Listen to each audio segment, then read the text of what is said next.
24 მარტი ტუბერკულოზთან ბრძოლის საერთაშორისო დღეა. თარიღის აღნიშვნის მიზანი დაავადების შესახებ საზოგადოების ცნობიერების დონის ამაღლება და სტიგმის დაძლევაა. ტუბერკულოზი განსაკუთრებადი ინფექციური დაავადებაა, რომლის დამარცხება სწორი მკურნალობით შესაძლებელია, თუმცა იგი დღემდე რჩება ინფექციური დაავადებებით სიკვდილიანობის წამყვან მიზეზად.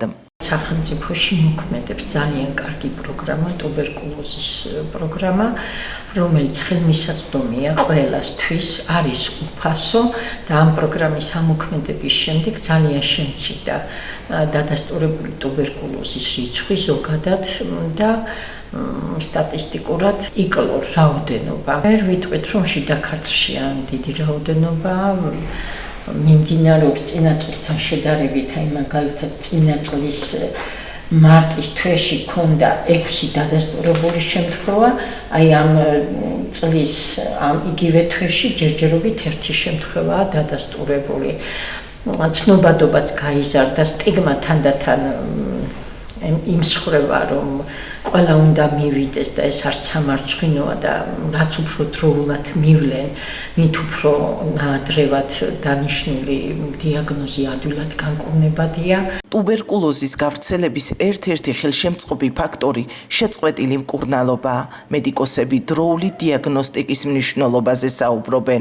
დაავადების გავრცელებას ხელს უწყობს შეწყვეტილი მკურნალობა დადასტურებულებში და თუ შეწყვეტეს მკურნალობა, შემდეგ რომ მიბრუნდებიან, როცა გართულდება მდგომარეობა, რეზისტენტული ფორმების ჩამოყალიბება ხდება და შეიძლება უკვე მედიკამენტებზე აღარ იყოს ბაქტერია მგრძნობიარე და არ განადგურდეს. ამიტომ ყველას ვთხოვთ, რომ დროულად, როცა კი დაესმება დიაგნოზი, იმკურნალონ ბოლომდე და ზოგადად ისიც უნდა ვთქვა, რომ როცა ჩივილები აქვთ, გახანგრძლივებული ხველა, დაბალი სიცხე, სისუსტე, ოფლიანობა, უმადობა, ამ დროს უნდა მიაკითხონ, ხშირ კონტაქტში ვინც არიან დადასტურებულ შემთხვევებთან, ის უფრო საშიშია.